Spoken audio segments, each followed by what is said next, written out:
Good morning. ഇന്നലെ ഇവിടെ നല്ല മഴയായിരുന്നു കേട്ടോ. ഒരു രാത്രിയൊക്കെ ആയപ്പോൾ നല്ല മഴയായിരുന്നു. അവിടെ എങ്ങനെയാണ്? അപ്പോൾ ഇന്ന് മോർണിംഗ് വിശേഷങ്ങൾ നമുക്ക് നോക്കാം. അപ്പോൾ ഫസ്റ്റിൽ തന്നെ ഞാൻ തീയൊക്കെ പിടിപ്പിച്ച് എന്ത് ചെയ്തെന്ന് വെച്ചാൽ കടലക്കറി വെക്കാമെന്നാണ് വിചാരിച്ചത് കേട്ടോ.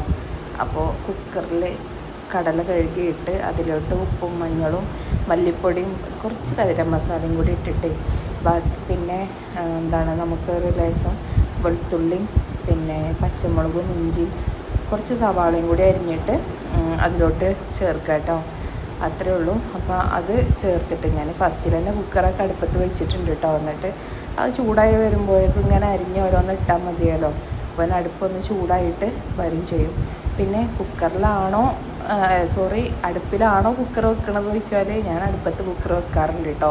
കാരണം പുകയൊന്നും ആവില്ലല്ലോ, പുകയില്ലാത്ത അടുപ്പല്ലേ. അപ്പോൾ ഇങ്ങനെ വെക്കും. അത് എന്ന് കരുതിയിട്ട് എൻ്റേത് വിസിലടിക്കാത്ത കേടോ അല്ലെങ്കിൽ വേവാത്ത കേടോ ഒന്നും ഇല്ല കേട്ടോ. നല്ല ഇതിലായിട്ട്. അപ്പം ഇപ്പോൾ ഗ്യാസിനൊക്കെ വില കൂടുതലല്ലേ. പക്ഷേ ഞാനല്ലെങ്കിലും വിറകടുപ്പിൽ തന്നെയാണ് കേട്ടോ വെക്കാറ്. കുക്കറിൻ്റെ അടപ്പ് മൂടി കൊടുത്തിട്ടുണ്ട്. ഇനി തീയൊക്കെ ഒന്ന് ശരിയാക്കിയിട്ട് ആ കുക്കറൊന്ന് വിസിലടിക്കുമ്പോഴേക്കും നമുക്ക് കുറച്ച് തേങ്ങയൊക്കെ ചിരകി എടുക്കാം. നമുക്ക് കടലക്കറിക്കും വേണം തേങ്ങ, അതുപോലെ തന്നെ പുട്ടിലോട്ടും വേണം കേട്ടോ. പുട്ടും കടലയുമാണെന്ന് വെക്കാൻ വിചാരിച്ചിട്ടുള്ളത്. അപ്പോൾ പുട്ടിലോട്ടും വേണം. അപ്പോൾ നമുക്ക് കുറച്ച് തേങ്ങ ചിരകി എടുക്കാം. തേങ്ങ ചിരകി കഴിഞ്ഞു. ഇനി നമുക്ക് പുട്ടിന് ഉതിർത്താം. അതിന് വേണ്ടിയിട്ട് നമുക്ക് ലേശം എന്ന് വെച്ചാൽ ചോറ് കേട്ടോ.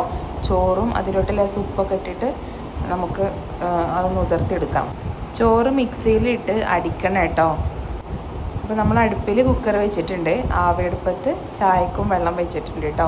അപ്പോൾ ഈ കുക്കറിലുള്ളത് ആവുമ്പോഴേക്കും അത് ഒന്ന് ചൂടായിട്ട് വരും. അപ്പോൾ പിന്നെ അടുപ്പത്ത് വെച്ചാൽ വേഗം തന്നെ നമുക്ക് ചായക്കുള്ളത് വെള്ളം തിളക്കും. അപ്പോൾ അതിന് വേണ്ടിയിട്ടാണ് കേട്ടോ ആവിയടുപ്പത്ത് അങ്ങനെ വെക്കണത്. കുക്കർ ഒരു 3-4 വിസിലൊക്കെ നമുക്ക് അടിക്കാം കേട്ടോ.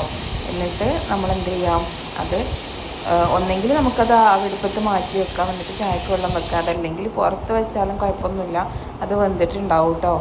എന്നിട്ട് നമുക്കിനി അതിലോട്ട് അരപ്പ് ചേർക്കാനുണ്ട്. അപ്പോൾ അതിന് വേണ്ടിയിട്ട് തേങ്ങ വറുത്തരക്കുകയാണ് ചെയ്യണത് കേട്ടോ. അപ്പോൾ അതിന് വേണ്ടിയിട്ടുള്ള പരിപാടികൾ നോക്കാം. തേങ്ങ വറുത്തരക്കുന്നതിന് വേണ്ടിയിട്ട് ലേശം പെരുംജീരകം എന്ന് വെച്ചാൽ വലിയ ജീരകം, പിന്നെ കറിവേപ്പിൻ്റെ ഇല, ലേശം ഒരു 2 അല്ലി വെളുത്തുള്ളി ഒക്കെ ഇട്ടിട്ട് ഒന്ന് നമ്മൾ തേങ്ങയിലോട്ടിട്ടിട്ട് മഞ്ഞൾപ്പൊടിയും കൂടി ഇട്ടോ. അതിട്ടിട്ട് നമ്മൾ വറുക്കുകയാണ്. അടുപ്പത്ത് വെച്ചിട്ട് തന്നെയാണ് കേട്ടോ വറുക്കുന്നത്. അടിയിൽ പിടിക്കാതെ ഒന്ന് ചെറുതായിട്ട് കളറ് മാറുന്നത് വരെ ഒന്ന് വറുത്ത് എടുക്കുക. ഇതിൽ ഇപ്പോൾ കൂടുതൽ തീയൊന്നും വേണ്ട. അപ്പോൾ കുറഞ്ഞ തീയിൽ ഇങ്ങനെ ഒന്ന് വറുത്ത് എടുത്താൽ മതി. ഇപ്പോൾ ഏകദേശം ആയിട്ടുണ്ട് കേട്ടോ. ഇനി നമുക്ക് ഒന്നുകൂടെ ഒന്ന് ഇളക്കി കൊടുത്തിട്ടേ നമുക്കതൊന്ന് അരച്ചെടുക്കാം. മിക്സിൻ്റെ ജാറിലോട്ട് ഒന്ന് കുറച്ച് വെള്ളം ഒഴിച്ചിട്ട് അരച്ചെടുത്താൽ മതി കേട്ടോ. പിന്നെ ചൂടാറിയിട്ട് വേണം കേട്ടോ അരക്കാൻ വേണ്ടിയിട്ട്. അല്ലെങ്കിൽ മിക്സിൻ്റെ മൂടിയൊക്കെ പൊന്തി പിന്നെ അപകടമൊന്നും ഒക്കെ ഉണ്ടാവും. അപ്പോൾ അതിനൊന്നും നിൽക്കണ്ട ആദ്യം തന്നെ. അപ്പോൾ നമുക്ക് ഇതൊന്ന് അരച്ചെടുത്തിട്ടുണ്ട് കേട്ടോ. അപ്പോൾ കറിക്കുള്ള അരപ്പൊക്കെ റെഡിയായി. ഇനി നമുക്ക് കുറച്ചൊരു ജോലി വേറെ ഉണ്ട് കേട്ടോ.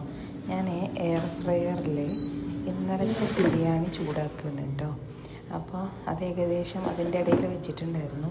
അപ്പോൾ അത് ചൂടായിട്ടുണ്ട്. ഇനി നമുക്ക് ഇതൊന്ന് കഴിക്കാം, എന്നിട്ട് ബാക്കിയുള്ള ജോലി എടുക്കാം കേട്ടോ. അപ്പോൾ എയർ ഫ്രയറാണോ ഓവണാണോ നല്ലത് എന്ന് ചോദിച്ചാൽ ഓവൺ യൂസ് ചെയ്യുന്നത് വരെ ഞാൻ പറഞ്ഞിട്ടുണ്ടായിരുന്നു ഓവണാണ് നല്ലത് എന്ന്. പക്ഷേ എയർ ഫ്രയറും ഓവണും കൂടെ കമ്പയർ ചെയ്യുമ്പോൾ നമുക്ക് എയർ ഫ്രയറാണ് കൂടുതൽ യൂസ് ചെയ്യാൻ സുഖം കേട്ടോ. അപ്പോൾ ഇങ്ങനെ ഈ ചൂടാക്കണ കാര്യങ്ങൾക്കൊക്കെ എയർ ഫ്രയർ നല്ല ഉപകാരമാണ്. അപ്പോൾ നല്ല കട്ടൻ ചായയും തലേ ദിവസത്തെ ബിരിയാണി ചൂടാക്കിയതും ആഹാ എന്ത് അന്തസ്സ്. അത് കഴിച്ച് കഴിഞ്ഞപ്പോഴേക്കും നമ്മുടെ ചാറൊക്കെ വെന്തിട്ടുണ്ടായിരുന്നു കേട്ടോ. അപ്പോൾ അതിലോട്ട് ഞാൻ തേങ്ങ അരച്ചത് ഒഴിച്ചിട്ടുണ്ട്.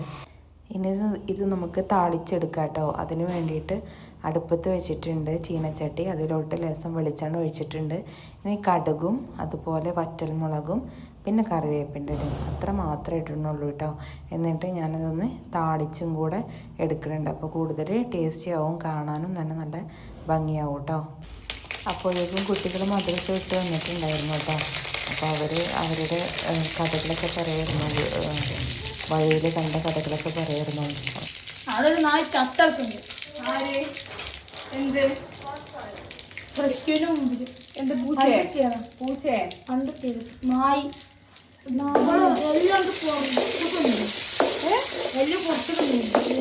എപ്പ തട്ടിയാണ് അവിടെ. എന്താ ആരും നന്നാക്കിയിട്ടില്ല.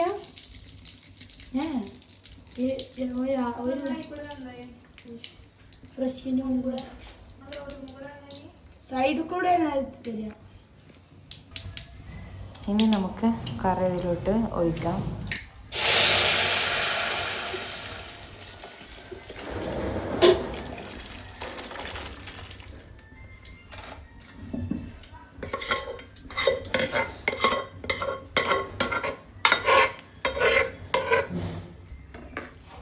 അങ്ങനെ നമ്മുടെ കറി ഇവിടെ റെഡി ആയിട്ടുണ്ട്. ഇനി നമുക്ക് ആ അടുപ്പത്ത് തന്നെ നമുക്ക് കുക്കറിൽ, ആ കുക്കർ തന്നെയാണ് കേട്ടോ, കടല ഉണ്ടാക്കിയ കുക്കർ തന്നെയാണ്. അതൊന്ന് ചുഴറ്റിയിട്ടുള്ളൂ. എന്നിട്ട് അതിൽ തന്നെ വെള്ളം വെച്ചിട്ട് നമുക്ക് പുട്ട് ഉണ്ടാക്കുകയാണ്.